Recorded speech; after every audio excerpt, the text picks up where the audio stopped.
Assalamualaikum warahmatullahi wabarakatuh. Al-Fatihah. A'udzu billahi minasy syaithanir rajim. Bismillahirrahmanirrahim. Alhamdulillahi rabbil alamin. Iyyaka na'budu wa iyyaka nasta'in. Ihdinas siratal mustaqim, siratal ladzina an'amta 'alaihim ghairil maghdubi 'alaihim waladdallin.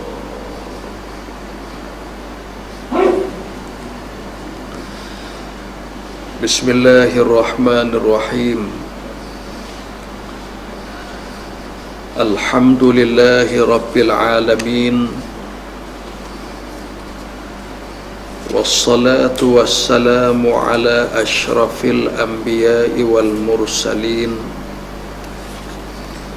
wa ala alihi wa ashabihi wa man tabi'ahum bi ihsanin ila yaumiddin. Amma ba'du. Tuan-tuan muslimin dan muslimat, mudah-mudahan diberkati dan dirahmati Allah.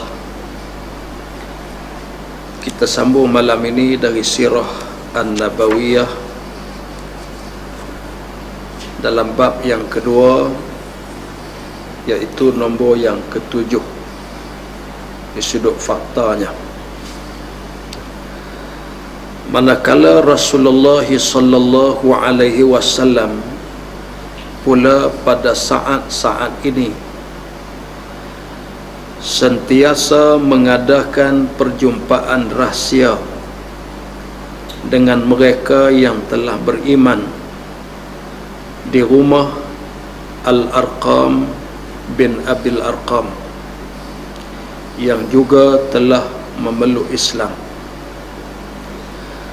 Di sinilah Rasulullah sallallahu alaihi wasallam membacakan mereka ayat-ayat Al-Quran yang telah diturunkan, di samping mengajarkan mereka hukum-hukum agama dan segala syariatnya yang diturunkan pada masa itu. Baik, pengajarannya.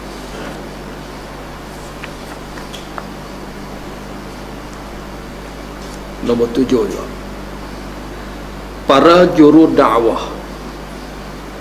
hendaklah berusaha mengadakan perjumpaan dengan para pengikut dan pendukungnya beberapa ketika dalam setiap hari dan minggu, supaya dapat menambahkan lagi keyakinan mereka terhadap dakwahnya, dan sekaligus dapat pula mengajar mereka cara-cara, pendekatan-pendekatan dan tata cara dakwah yang harus dipelajari. Sekiranya suasana tidak mengizinkan perjumpaan itu dilakukan secara terbuka, maka hendaklah diadakan dengan cara sembunyi, agar tidak dapat dikesani musuh yang sentiasa menunggu peluang untuk meleburkan seluruh kegiatan dakwah itu, atau sekurang-kurangnya dapat mereka memperkuatkan lagi tekanan ke atas para pendakwah tadi. Tuan-tuan yang dirahmati Allah, kita dah sebut dan bincang sebelum ini bagaimana Allah Subhanahu wa taala telah memerintah kepada Nabi sallallahu alaihi wasallam dengan suatu perintah, fasda' bima tu'mar wa a'rid 'anil musyrikin. Allah perintahkan kepada Nabi supaya menyampaikan dakwah secara terus terang. Tak ada sembunyi-sembunyi dah.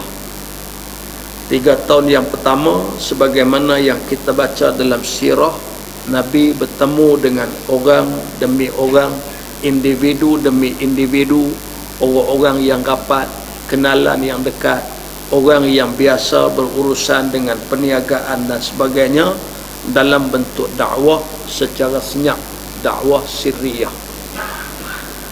Kemudian bila sampai masa dakwah dibuat secara terbuka dengan perintah Allah yang disebutkan tadi, disitulah bermula tekanan. Tekanan juga secara terbuka. Bukan sekadar tekanan, halangan, bahkan sampai ke peringkat para sahabat diseksa. Itu dari sudut fakta yang kita dah baca sebelum ini. Tapi walaupun demikian, dakwah, usaha untuk mengukuhkan agama, usaha untuk memperkuatkan pegangan agama dari kalangan sahabat terus dilakukan oleh Nabi sallallahu alaihi wasallam tanpa henti. Cuma kaedah Nabi laksana itu, Nabi pilih sebuah rumah, iaitu Arqam bin Abi Arqam, yang disebut betapa rumah ni agak terpencil sikit jauh daripada kawasan bandar. Rumah ni agak terlindung sikit daripada perhatian orang ramai. Dan Nabi sallallahu alaihi wasallam adakan perjumpaan demi perjumpaan. Untuk apa dibuat? Disebut tadi bahawa di sinilah Rasulullah sallallahu alaihi wasallam membacakan kepada mereka ayat-ayat Quran. Dan di sinilah Nabi mengajak hukum-hukum agama. Yang secara jelasnya bila kita tengok tuan-tuan apa yang dibuat oleh Nabi, faham kita itulah majlis ilmu.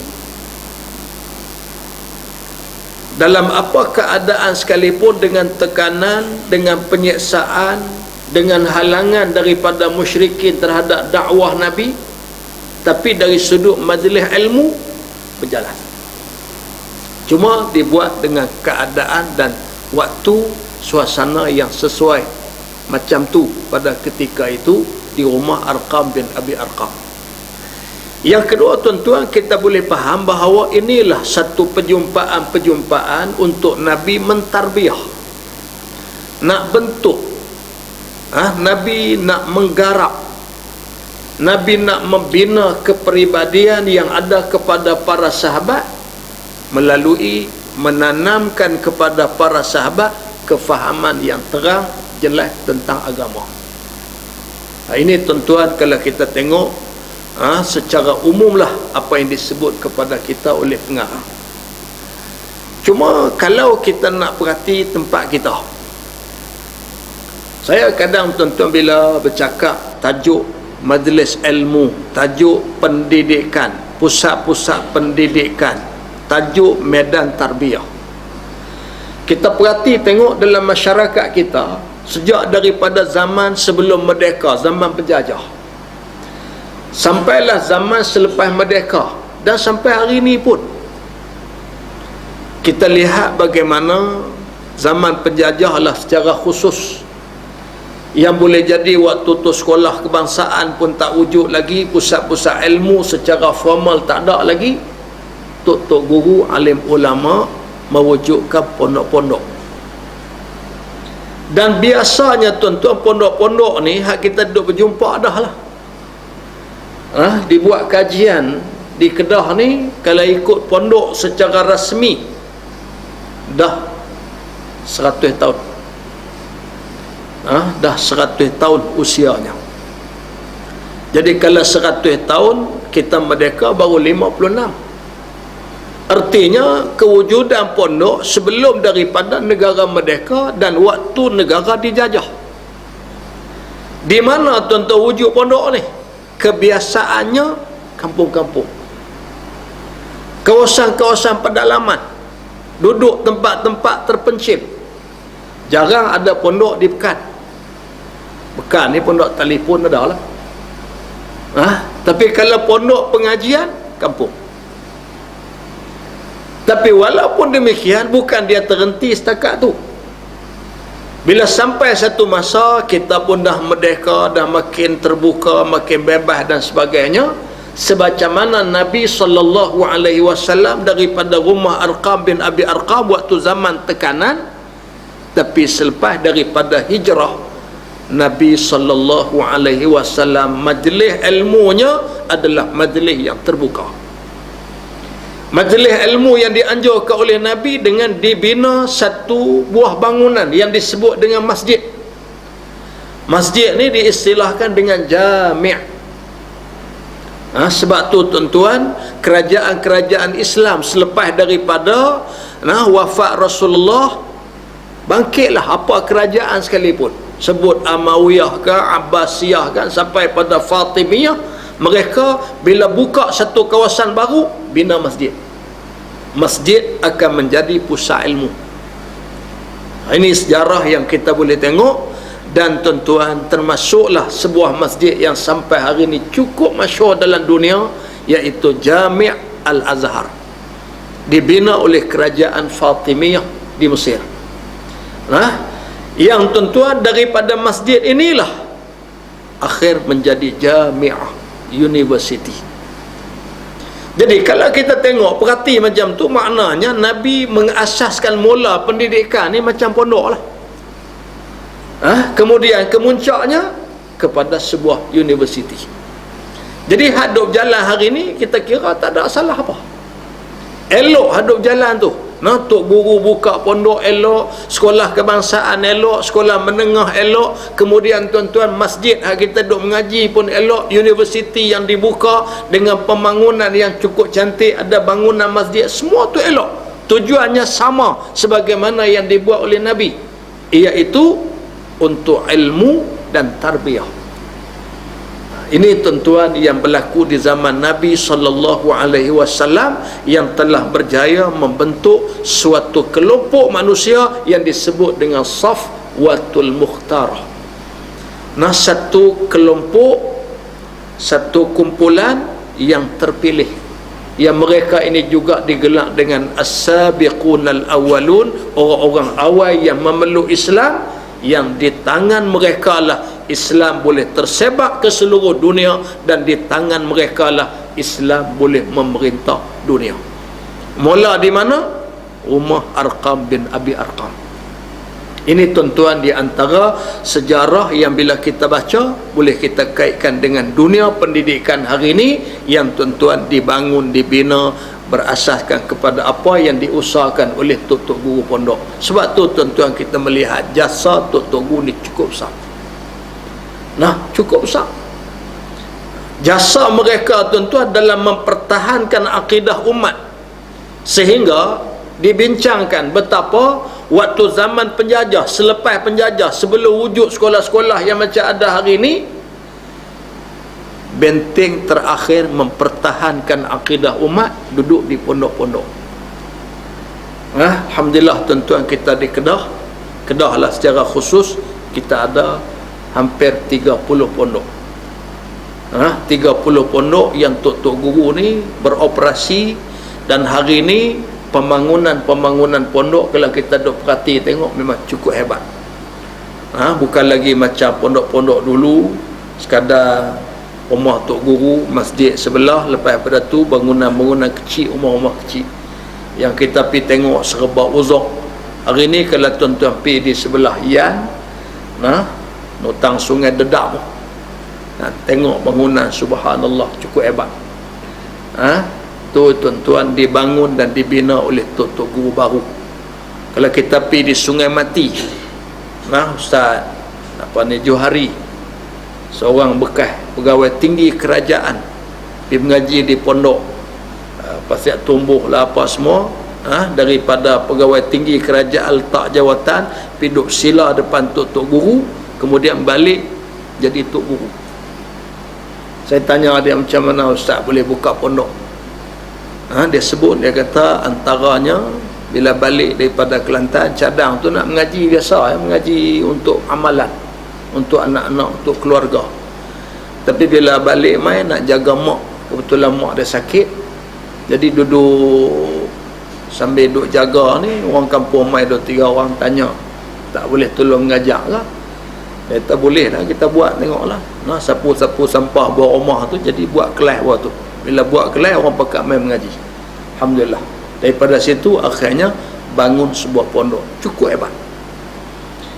Pembangunan yang cukup hebat. Jadi tuan-tuan, boleh jadilah semangat pembangunan ini diambil daripada semangat dan roh perjuangan ilmu dan tarbiyah yang dibuat oleh Nabi sallallahu alaihi wasallam dalam dalam cerita yang berkaitan dengan perjumpaan rahsia yang dibuat di rumah Arqam bin Abi Arqam. Kemudian tuan-tuan, untuk ilmu dan tarbiyah dalam keadaan suasana masyarakat, kepimpinan negeri dan negara yang halang dibuat secara terbuka.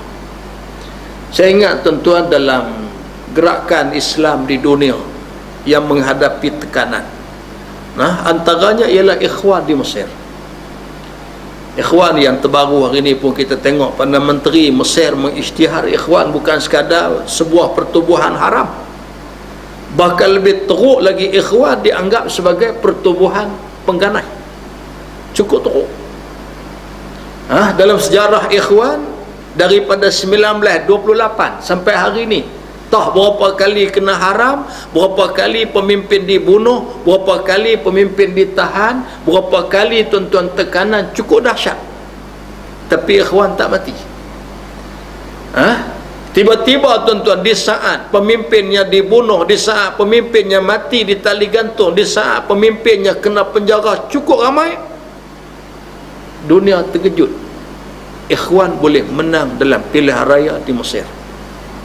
Walaupun kerajaannya dirampas oleh tentera, tapi sejarah telah membuktikan bahawa Ikhwan boleh memerintah Mesir. Jadi sudah tentu kita pun tercari juga apa kekuatan Ikhwan. Apa benda yang tuan-tuan yang menyebabkan Ikhwan ni boleh bertahan dalam tekanan, dalam suasana yang cukup dahsyat itu, mereka boleh bertahan. Selepas daripada Imam Hassan al-Banna mati ditembak, selepas daripada Syekh Qutub, Syekh Abdul Qadir Audah mati di tali gantung, tekanan pada Ikhwan cukup kuat. Waktu itu poli-poli rahsia Mesir ni mengesan di mana sahaja perjumpaan yang dibuat lebih daripada 3 orang, mereka boleh tangkap. Di sinilah tuan-tuan Ikhwan bergerak secara senyap. Rupanya hak Nabi buat di rumah Arqam bin Abi Arqam itulah yang memberi suatu semangat dan memberi suatu panduan bagaimana Ikhwan nak bergerak. Sebab tu kita diceritakan, kita baca buku-buku Ikhwan, diceritakan bagaimana kalau mereka nak hadir perjumpaan majlis ilmu, usrah dan sebagainya, nak pi berjumpa tu pukul 8 malam nak pi, ada yang kena keluar rumah daripada pukul 2 petang. 2 pi dah seorang. Sekali lagi pukul 2.30 pergi seorang. Sekali lagi pukul 3 suku keluar masuk seorang. Dan ada ketika majlis usrah dibuat macam mana? Sambil kayuh-kayuh gerek, sambil kayuh bersikap. Di hadiqah-hadiqah, di taman-taman bunga, sambil-sambil duk kayuh gerek ni, sambil-sambil berusrah. Ada ketika sambil-sambil naik van. Daripada Kahirah contoh pergi ke Tonto, jadi sambil-sambil duduk atas van, itulah masa berusrah, itulah masa berbincang, itulah masa untuk majlis ilmu. Dan terbukti tuan-tuan, mereka boleh bertahan. Jadi kalau kita tengok kepada keadaan zaman Nabi, kemudian sesuaikan dengan zaman kita, negeri yang terbuka, majlis ilmu. Kalaulah tuan-tuan ditakdirkan bahawa kita mengalami, wallahu alam, dunia dia boleh berubah, dia boleh tuan-tuan jadi macam-macam. Jadi ditakdirkan kalau berlaku halangan, maka panduan sudah ada untuk kita bergerak macam mana nak wujudkan majlis ilmu, macam mana majlis tarbiyah. Nabi buat, Ikhwan buat. Dan tuan-tuan, kesimpulan daripada apa yang kita baca ni, tak ada jalan untuk nak pertahan Islam, untuk nak perteguh umat ini dengan Islam, untuk kita nak perkemas tuan-tuan amalan dan kekuatan umat dengan Islam, tak ada jalan melainkan melalui apa yang dibuat oleh Nabi dan gerakan-gerakan Islam dalam dunia.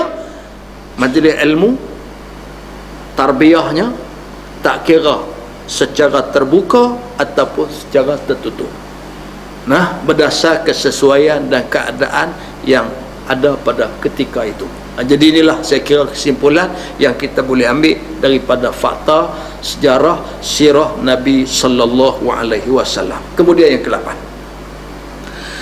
Pada masa inilah Rasulullah sallallahu alaihi wasallam telah diperintahkan Allah supaya menyeru kaum kerabatnya yang terdekat kepada Islam. Lalu baginda naik ke atas bukit Safa, kemudian menyeru seluruh kaum musyrik, kaum Quraisy, puak demi puak, mengajak mereka kepada Islam dengan meninggalkan penyembahan berhala-berhala serta menggalakkan dan memberansangkan mereka dengan syurga di samping menakutkan mereka dengan azab neraka. Tiba-tiba Abu Lahab menengking dengan katanya, celaka engkau, adakah kerana ini engkau kumpulkan kami semua? Saya kira tuan-tuan, fakta ni pun fakta yang sudah cukup selalu banyak diulang pada kita. Bagaimana satu pendekatan yang diambil oleh Nabi sallallahu alaihi wasallam untuk sampaikan dakwah ialah ada kehimpunan. Panggil semua, seru. Nah, tempat pilihan Nabi untuk Nabi nak mula kehimpunan besar ni, Nabi berdiri di Bukit Safa. Panggil. Nah, hak boleh hantar wakil habis seru, dia bukan keluar habis. Segala hak adik-beradik, segala kaum kerabat, segala penduduk Mekah ni pakat keluar mai duduk berdiri.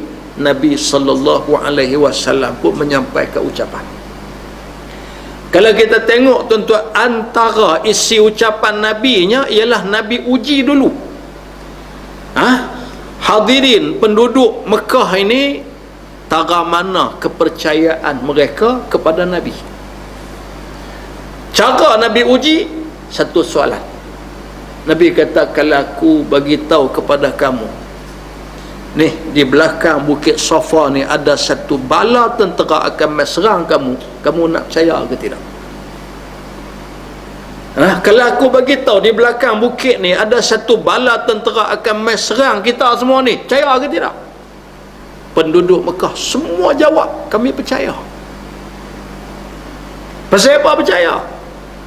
Sebab terbukti, wahai Muhammad, sejak daripada kamu duduk dengan kami, umur berapa? Nabi duduk dengan Halimatus Sa'diyah daripada umur beberapa hari dilahir sampai umur 4 tahun. Balik daripada 4 tahun, duduk bersama dengan ibu di Mekah sehinggalah usia Nabi 40. Allahu Akbar. Daripada umur 4 tahun orang Mekah kenal Nabi sampai umur Nabi 40. Terbukti, wahai Muhammad, kamu tak ada sejarah kamu menipu orang.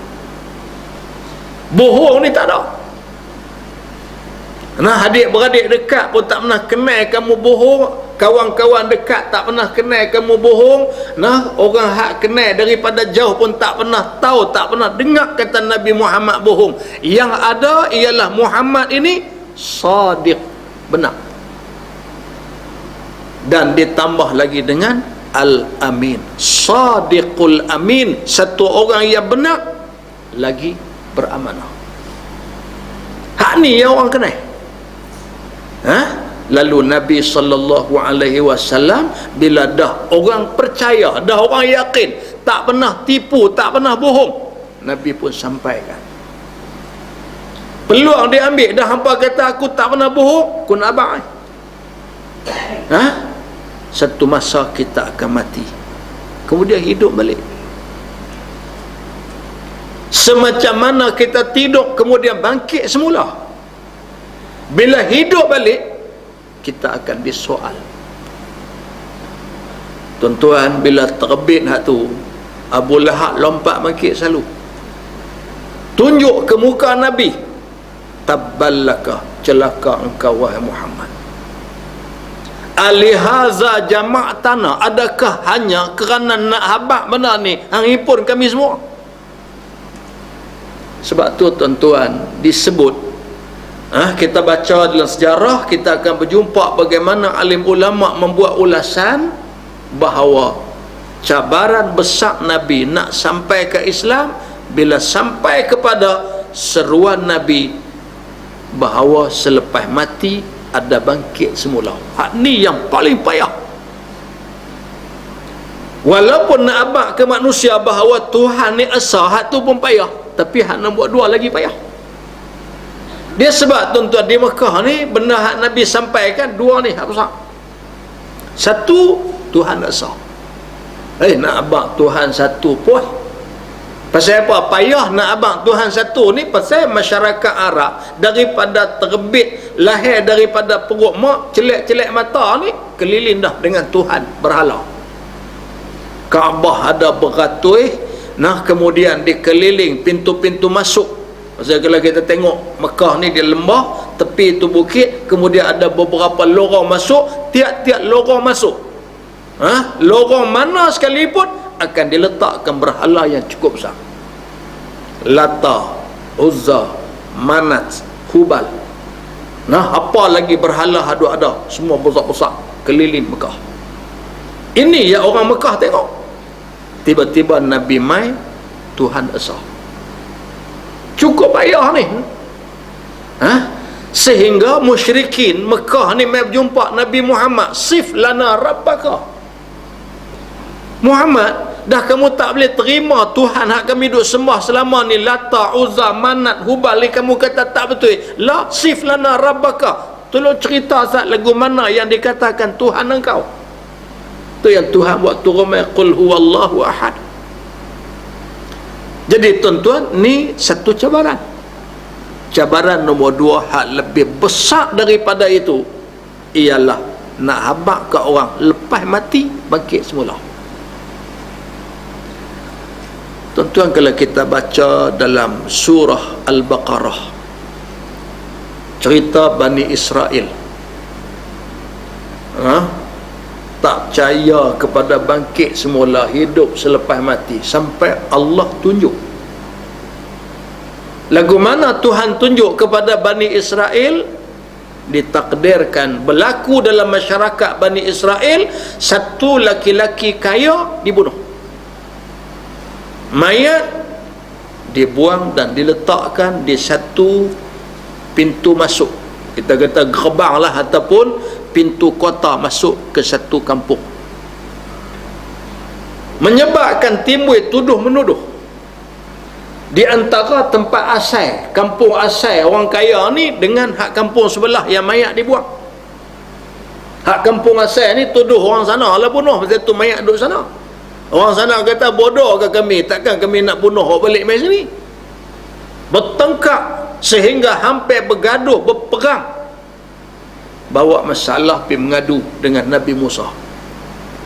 Nabi Musa bila diadu tentang kematian ni, dia pun doa ke Tuhan, lagu mana nak selesai tu, ya Allah perintah sembelih lembu. Puak-puak Bani Israel kata, Musa cermat sikit, kami mai tanya masalah mati yang hang suruh sembelih lembu pasal apa? Apa kena mengenal lembu dengan mati? Kami nak tahu ni siapa dia bunuh ni. Bukan kami nak buat kenduri makan. Kau nak buat kenduri makan, tak kena tanya hang. Tapi Musa bagi tahu ni bukan main-main, ini bukan pandangan aku, ni perintah Allah. Barulah dia main lagu mana lembu tu apa semua, barulah timbul cerita Baqarah punya panjang cerita. Memang tuan-tuan, surah Baqarah satu surah yang cukup istimewa. Cerita yang panjang berkaitan dengan lembu ini, Allah Ta'ala nak apa? Antaranya nak gambarkan betapa manusia sangat sukar untuk menerima mati hidup semula. Nak habaq kata mati ni selepas mati bangkit tu cukup susah, tak percaya. Kemudian sembelih, ambil satu bahagian daripada anggota lembu ni, pukul mayat. Tu yang macam-macam lah pandangan dalam tafsir. Ada kata ambil lidah, ada kata ambil ekor. Tu yang mai tuan-tuan cerita lah, dia kata lidah dengan ekor tu sedap buat sup. Mai kita tu merapu pergi ikut tu lah. Jadi tuan-tuan, akhirnya ambil satu bahagian, pergi pukul mayat laki-laki ni, bangkit dia. Hidup bangkit boleh cerita. Hak bunuh siapa? Anak menekan dia sendiri. Pasal apa? Pasal dia orang kaya, duk tunggu mati tak mati, nak waris harta, bunuh. Lepas pada tu mati balik. Kejadian ini disaksikan oleh Bani Israel.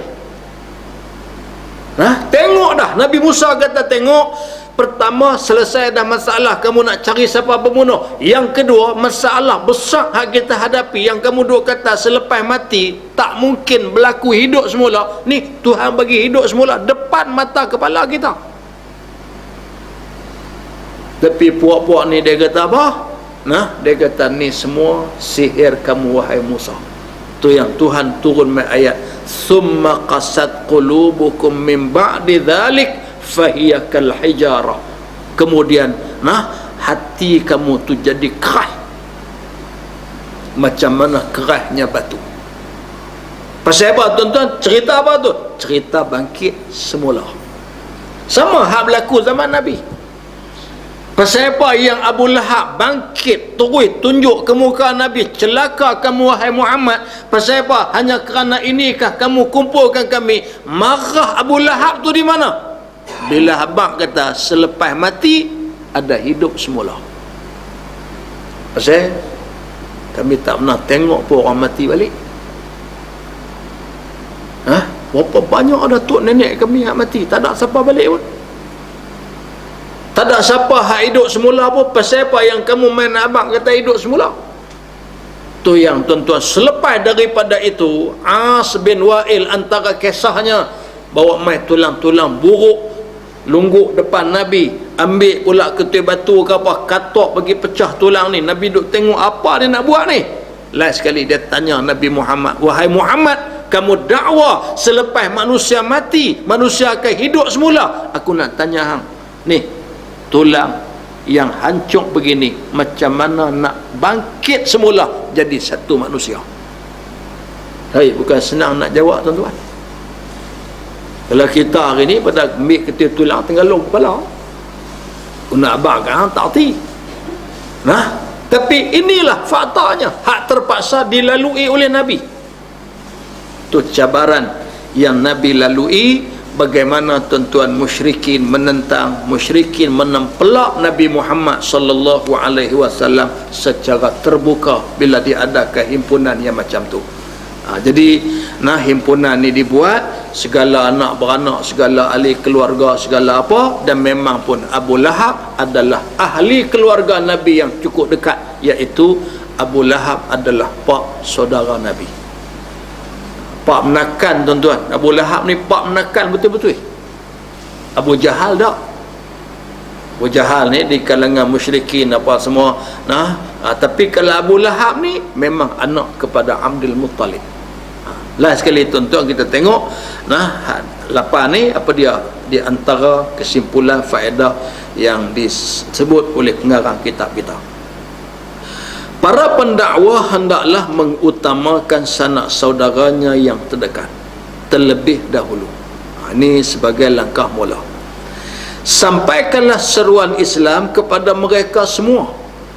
Seandainya mereka bangun menentang dan menolak seruan tersebut, maka tentunya sudah cukup menjadi hujah baginya untuk tidak bertanggungjawab lagi di hadapan Allah dan manusia seluruhnya di atas kesesatan mereka itu. Jadi tuan-tuan, Tok Guru kita, pengarang kitab ni, dia kata keutamaan bagi pendakwah selepas diri dia, anak beranak dia, adik-beradik dia.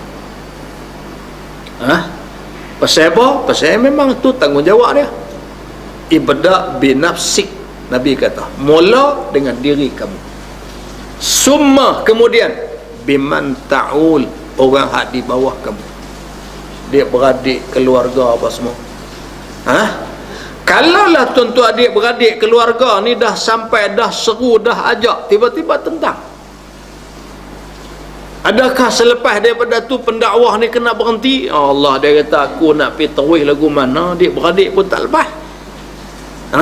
Adakah pendakwah ni selepas daripada tu tak boleh sampai ke orang lain? Maka tuan-tuan, di sinilah ulama-ulama pendakwah-pendakwah membuat kesimpulan bahawa walaupun adik-beradik menolak dakwah yang dibawa oleh seorang pendakwah, jangan dijadikan tolakkan dakwah itu sebagai batu penghalang untuk dia meneruskan dakwah. Pasal apa? Pasal Nabi buat. Kalau nak kira dengan Abu Lahab, pakai tak dakwah Nabi berhenti dengan ayat tu. Pasal tu Pak menekan dia.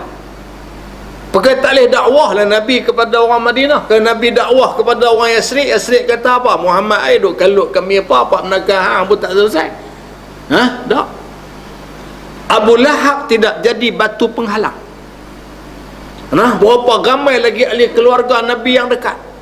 Berapa ramai lagi orang-orang yang menjadi penduduk Mekah yang dekat dengan Nabi, yang tolak apa yang dibawa oleh Nabi. Tapi tuan-tuan, dakwah yang dilaksanakan oleh Nabi diteruskan tanpa henti.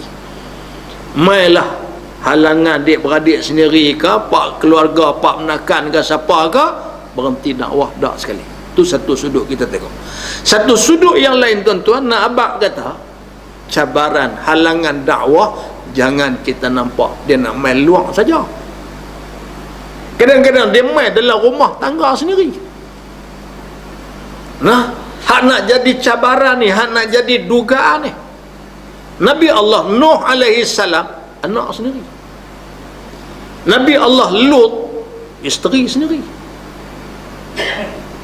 Hak duk rosak tuan-tuan kerja-kerja dakwah, hak menjadi batu penghalang kerja-kerja dakwah yang menyebabkan kadang-kadang ada sikit cabaran dalam melaksanakan dakwah yang menyebabkan orang boleh kata, duk kalau kami apa adik-beradik hang pun tak selesai, lah rumah hang pun tak selesai.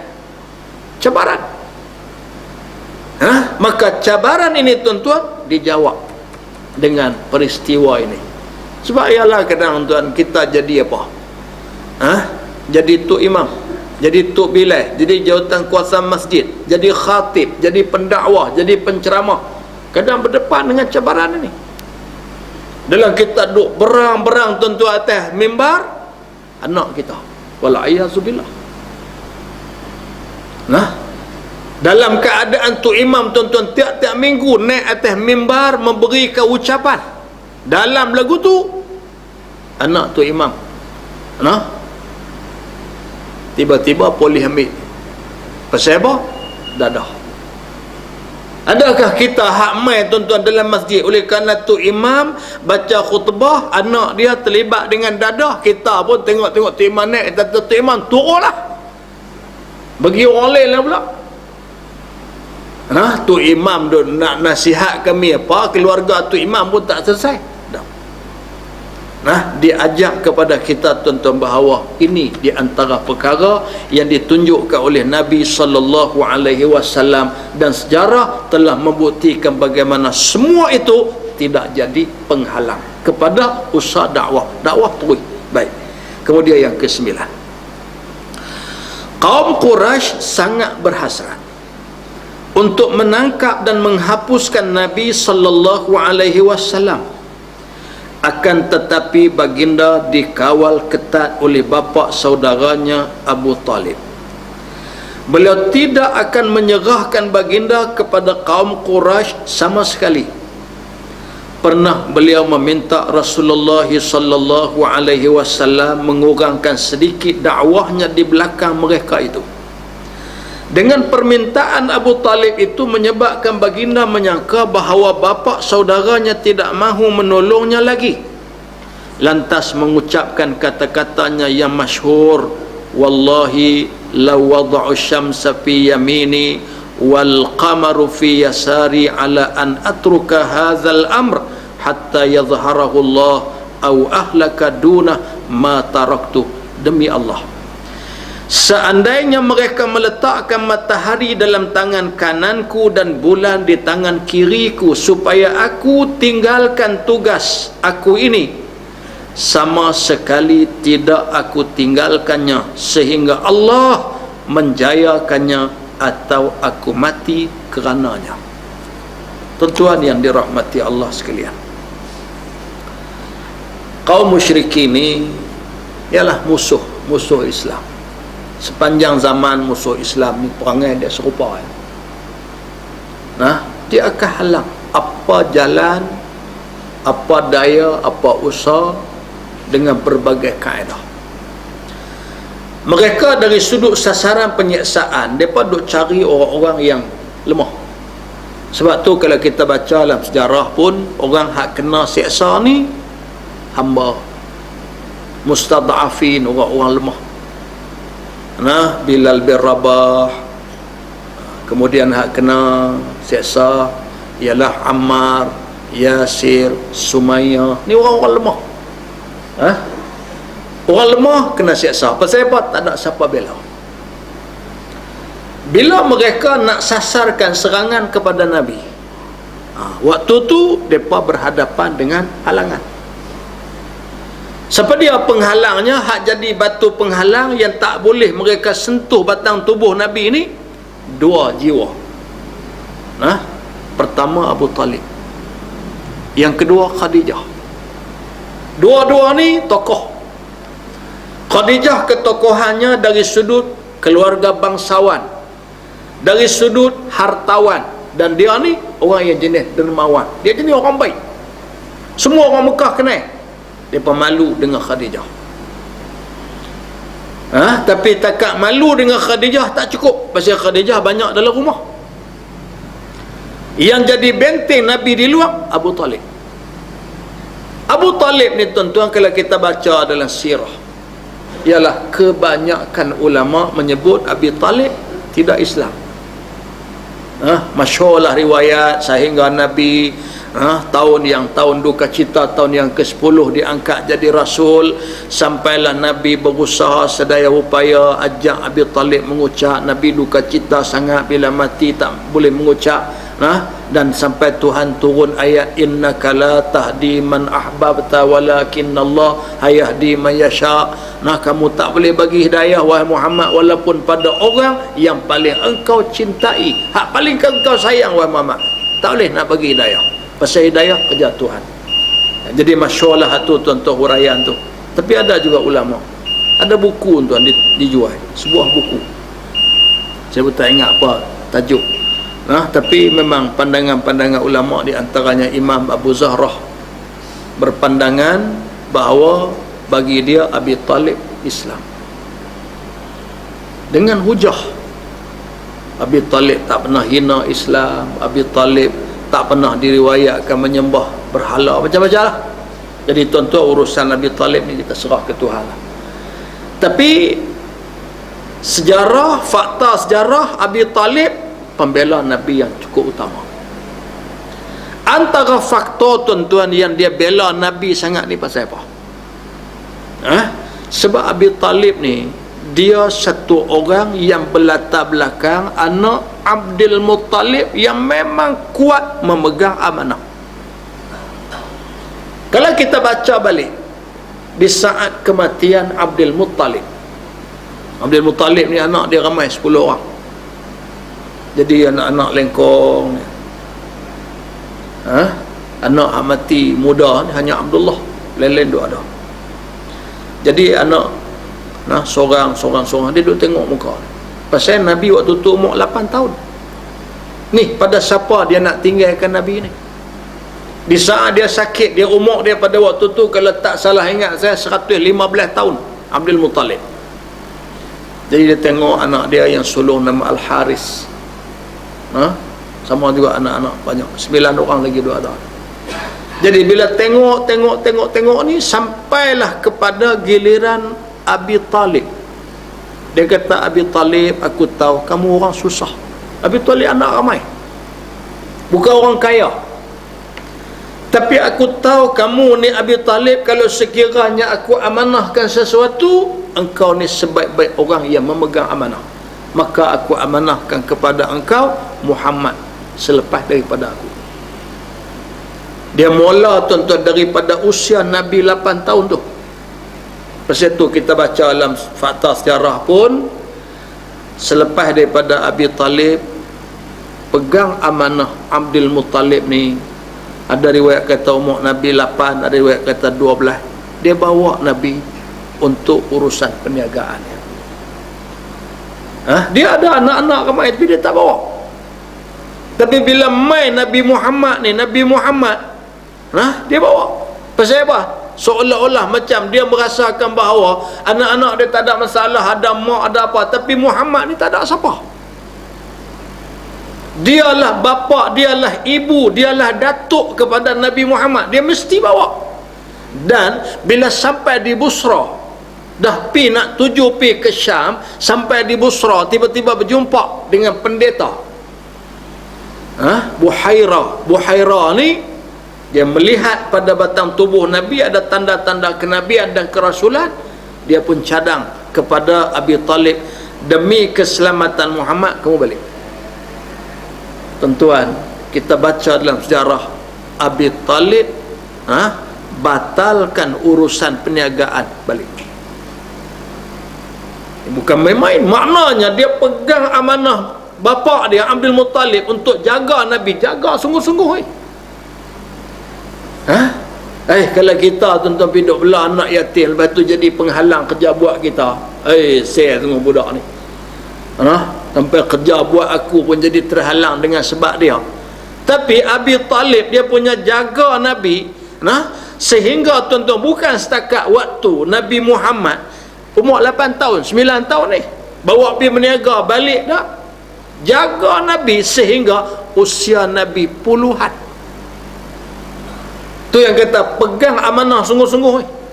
Kalau kita tengok tuan-tuan waktu Nabi remaja, macam mana dia jaga, macam mana dia nak biasakan Nabi. Dia nak biasakan Nabi dengan peperangan, dia bawa Nabi. Dia nak biasakan Nabi dengan perjanjian-perjanjian yang dia buat, dia bawa.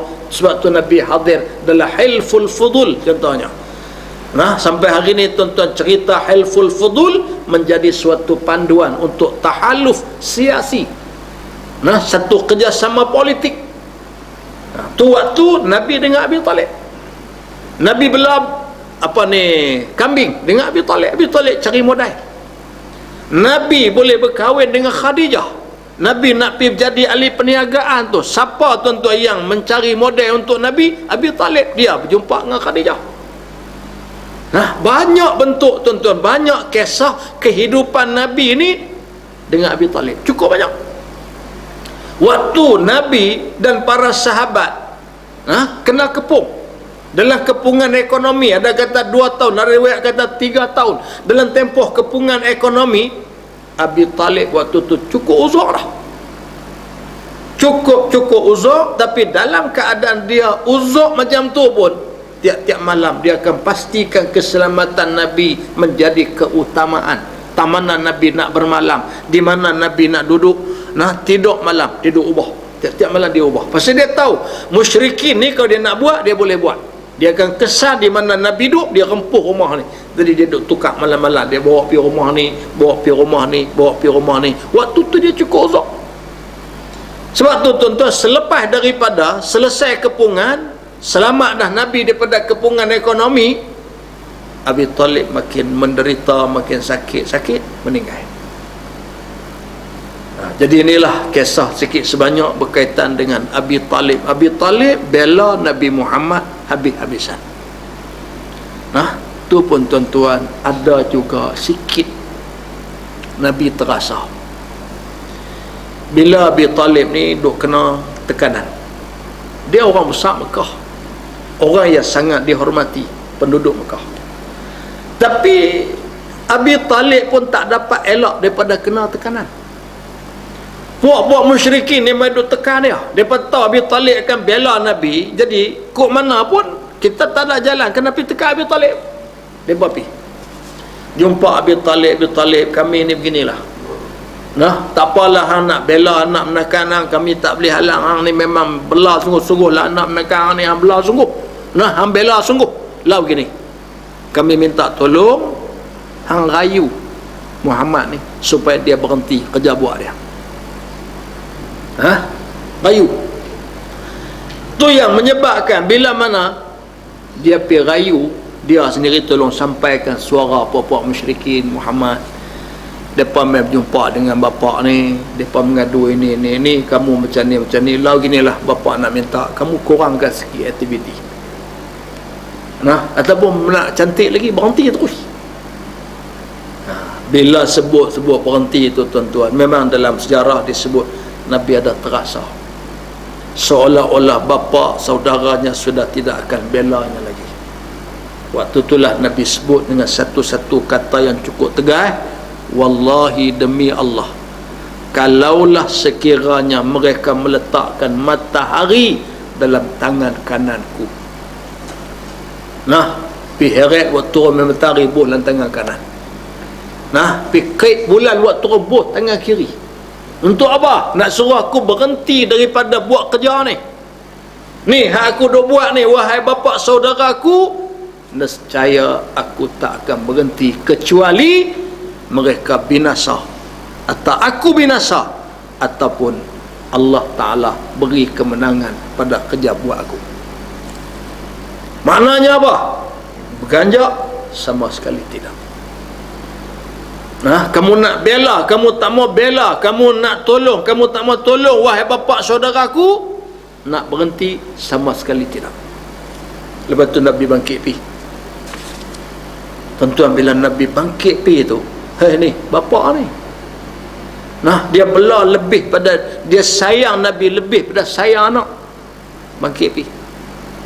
Dia tengok Nabi bangkit pi, dia tak tahan tuan-tuan, dia ligar Nabi, Muhammad, terus kerja buat kamu, aku akan bela kamu. Ni satu ketika.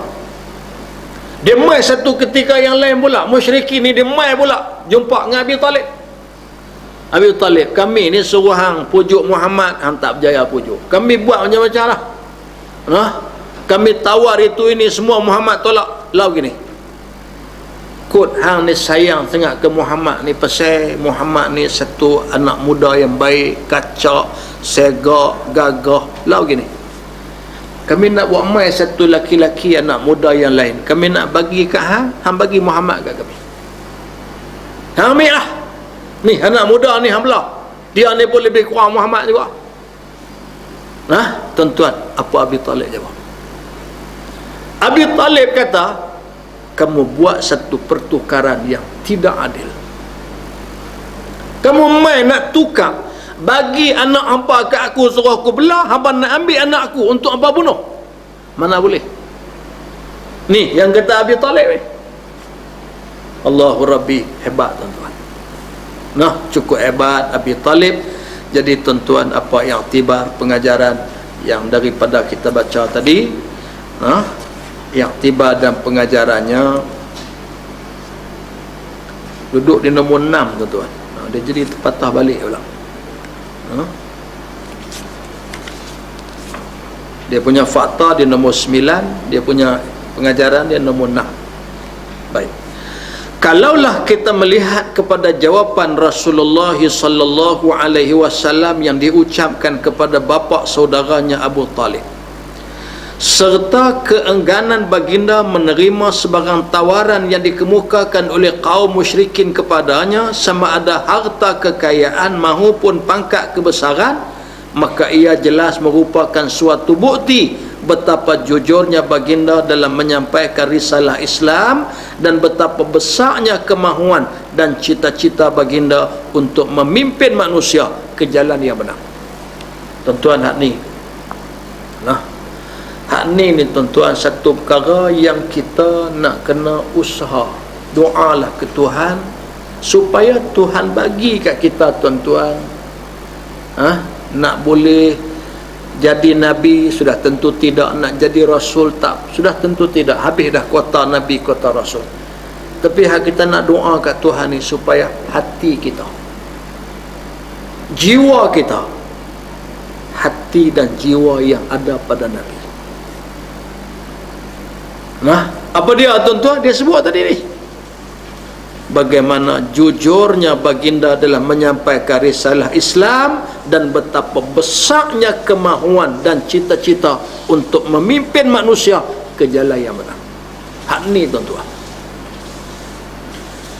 jiwa tu, kemahuan tu, sebutlah apa, himmah kah, azam kah, tekad kah, apa tuan-tuan istilah, tapi kita nak bagi ada dalam hati kita, diri kita ni, supaya ada satu kemahuan yang kuat. Lagu mana? Nak pastikan tuan-tuan kita menjadi pendorong kepada Islam, walaupun untuk ahli keluarga kita. Tuan-tuan, dunia hari ini bukan mudah nak mengasuh, mendidik anak-anak berpegang dengan Islam, tapi kita buat. Saya pernah cerita, satu orang dia nak asuh anak-anak, dia kata saya bukan tak sedar kewajipan anak-anak beramal dengan Islam selepas balik, tapi saya sebagai ayah, sebagai bapa, dia kata nak asuh anak bagi dia biasa dengan Islam, dengan amalan Islam, susah. Dia kata, saya tanya dia apa yang susah, dia kata dua benda. Satu, semayang, cukup susah. Bila saya balik kampung, dia kata duduk di rumah, saya kawal betul-betul, dia balik kampung, dia duduk, anak-anak dia kata bergui dengan sepupu apa semua ni, kadang-kadang cukup susah. Malam dia duduk main, malam raya balik rumah tok ni, malam duduk main rumah. Pagi esok dia kata saya gerak anak-anak pergi subuh sekali. Kadang mak mentua pula pergi duduk kata, dia kata biar pergilah, kesian malam tidur lambat. Tu tu cabaran dalam rumah dia kata. Satu. Nombor dua, nak bagi anak perempuan tutup aurat elok. Ada cabaran. Saya tanya apa cabarannya, dia sebut, dia kata antara cabaran yang dia hadapi bila anak dia kecil lagi, tak balik lagi lah, dalam 4-5 tahun macam tu, dia kata saya dah biasakan bagi dia pakai tudung, terutama bila balik duduk di rumah. Saya abang kata tak boleh ni, sepupu tak boleh tutup aurat. Payah dia kata. Saya kata apa payah, anak lagi dia main petikai kita satu, dia kata pasal pada paling tak pakai. Satu. Yang kedua, kadang-kadang mak-mak menakar ni pula, bila pukul 11, pukul 12 tengok ni anak menakar kecil-kecil duk pakai tudung semua, dia kata lemah, aku tengok hangat Nabi buat. Tu menyebabkan anak ni kadang-kadang cerita kat dia, dia kata duk teringat balik cabaran. Jadi pada waktu itu, ibu ayah ni kena ada satu keazaman yang kuat, untuk nak bentuk, untuk nak biasakan, untuk nak bagi anak ni boleh menghayati kehidupan beragama sebagaimana yang dituntut. Tu tuntut kita bercakap dalam konteks apa? Tarbiyah anak-anak. Apatah lagi dalam konteks nak memimpin ummah. Allahu Akbar, bukan mudah. Bukan mudah tuan-tuan nak memimpin ummah dalam suasana yang ada pada hari ini, dengan cabaran, dengan dugaan, dengan halangan, dengan kesibukan, dengan dunia yang ada pada hari ini. Kita nak pimpin manusia untuk manusia pegang agama, subhanallah, bukan suatu yang mudah. Tapi bila hati yang ada kepada pendakwah, hati yang ada kepada pendukung agama, hati dan jiwa macam mana yang ada kepada Nabi Muhammad sallallahu alaihi wasallam, insya-Allah tuan-tuan, dia akan sanggup untuk melakukan apa sahaja semacam mana Nabi buat untuk nak mempertahankan keimanan dan akidah. Kemudian yang ke-10, selepas itu bertambah kuat penyiksaan dilakukan oleh kaum musyrikin terhadap Rasulullah sallallahu alaihi wasallam dan para sahabatnya, sehingga ada sebahagian mereka mati kerana diazab, manakala sebahagian yang lain pula ada yang diazab sehingga buta mata. Mati ni tuan-tuan, Sumayyah mati, Yasir mati. Yasir, Sumayyah, Ammar, 3 anak. Nabi pun tak boleh nak buat apa. Nabi lalu tengok mereka kena seksa, Nabi hanya boleh sebut sabran ya ali Yasir, sabarlah wahai ahli keluarga Yasir, mawaidukumul jannah, janji untuk kamu syurga. Aku tak boleh apa-apa, nak tolong aku tak mampu, orang lain tak boleh nak buat apa. Yang boleh Nabi main, Nabi lalu, Nabi bagi semangat, sabarlah. Tuan-tuan, Sumayyah mati, Yasir mati, Ammar terpaksa menuturkan kalimah kufur baru boleh lepas. Terpaksa mengaku Tuhan dia Lata, Uzza, Manat, baru puak-puak ni lepas. Lepas dia lari pergi jumpa Nabi selalu, ya Rasulullah, saya ni habis dah, agama saya jahanam habis dah. Pasal apa? saya sudah menuturkan kalimah kufur. Nabi tanya, hati kamu lagu mana? Hati saya tetap dengan Islam. Nabi SAW bagi tahu, apa kamu buat tu satu halah untuk kamu menyelamatkan diri. Ini tuan-tuan berlaku. Ada yang buta, antara sahabat buta nama Zinnirah. Zinnirah tuan-tuan buta diseksa oleh Sayyidina Umar Al-Khattab waktu dia jahiliah. Sebab tu Umar Al-Khattab tuan, dia ingat balik zaman jahiliah dia, antara sesalan dia yang cukup teruk ialah dia seksa Zinnirah sampai buta dua mata. Ini tekanan yang sahabat hadapi. Kemudian yang ke-11, apabila kaum Quraisy melihat betapa teguhnya pendirian kaum mukminin di atas akidah mereka, mulailah pula mereka mengadakan perbincangan dengan Rasulullah sallallahu alaihi wasallam dengan menawarkan harta kekayaan apa sahaja yang dikehendaki oleh Rasul, akan tetapi semuanya ditolak oleh Rasulullah sallallahu alaihi wasallam. Yang ni tuan-tuan dia punya ibrah dia, sambungan daripada tu nombor 6 tu, pegang kedua. Begitulah sepatutnya seorang pendakwah, harus teguh pendirian dan tetap jiwa untuk menjamin kelangsungan dakwahnya sekalipun jalan yang dilaluinya penuh dengan dugaan dan cubaan, sama ada dalam bentuk susah dan duka mahupun dalam bentuk senang dan suka. Sesungguhnya duka nestapa bagi orang mukmin dalam perjalanannya menuju pantai kebenaran adalah ketenangan hati dan jiwa, kerana keredaan Allah dan keindahan syurganya jauh lebih mulia dan mahal bagi mereka daripada segala pangkat kebesaran dan segala mata benda di dunia. Tuan-tuan yang dikasihi sekalian, inilah benda yang saya sebut tadi. Kita nak bagi rasa dalam diri kita bila kita berdepan dengan susah buat kerja Islam, tak kira di mana lah, baik dalam rumah kita, dalam masyarakat kita, dalam qaryah kita, dalam apa, bila ada susah berpegang dengan Islam, buat kerja Islam, berjumpa susah, waktu tu kita ingat Allahu Akbar, hak inilah hak Nabi lalui.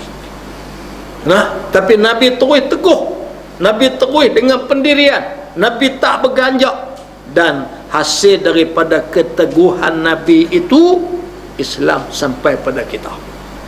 Maka tuan-tuan, kita pun tak boleh longgar, nak kena teguh juga. Untuk apa? Memastikan kelangsungan Islam itu dapat diteruskan oleh anak cucu generasi kita sampailah hari kiamat. Kalau kita tak, kalau Nabi tidak teguh seperti yang diceritakan, tak sampai Islam ke kita. Demikian tuan-tuan, kalau kita tak teguh, maka tak akan sambunglah Islam kepada anak cucu kita sampai bila-bila. Inilah di antara tuan-tuan yang sempat kita baca pada malam ini. Mudah-mudahan ada manfaat daripada apa yang kita bincang.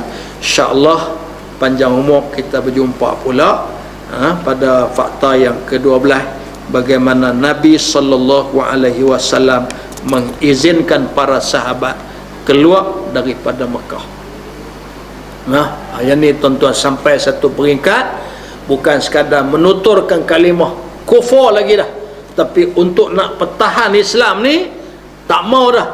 Ada dari kalangan sahabat sampai kena keluar kalimah kufur macam mana Ammar, jalannya sahabat diizinkan keluar daripada Mekah. InsyaAllah tuan-tuan nanti kita tengok yang semua itu memberi gambaran betapa teguh pendirian para sahabat untuk nak mempertahankan Islam dalam diri mereka. Mudah-mudahan kita mencontohi kehidupan Nabi, kehidupan para sahabat dalam hidup kita hari ini, dan tuan-tuan kita dapat ganjaran yang besar dari sisi Allah Subhanahu wa taala.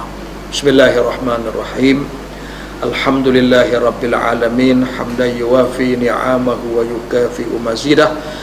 Ya Rabbana lakal hamdu kama yanbaghi li jalali wajhika wa azimi sultanik. Allahumma salli ala Sayyidina Muhammad wa ala alihi wa sahbihi ajma'in. Allahumma faqihna fid din wa 'allimna at-ta'wil wa ja'alna minal ulama'is salihin. Allahumma a'izzana bil Islam wa a'izzal Islam bina. Rabbana atina fid dunya hasanah wa fil akhirati hasanah wa qina azaban nar. Wa sallallahu ala sayyidina Muhammadin wa ala alihi wa sahbihi ajma'in. Walhamdulillahi rabbil alamin.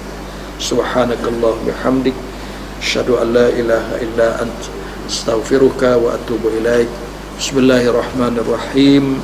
Wal 'asri innal insana lafi khusr illa alladhina amanu wa 'amilus shalihat wa tawasaw bil haqq wa tawasaw bis sabr. Shadaqallahul 'azim.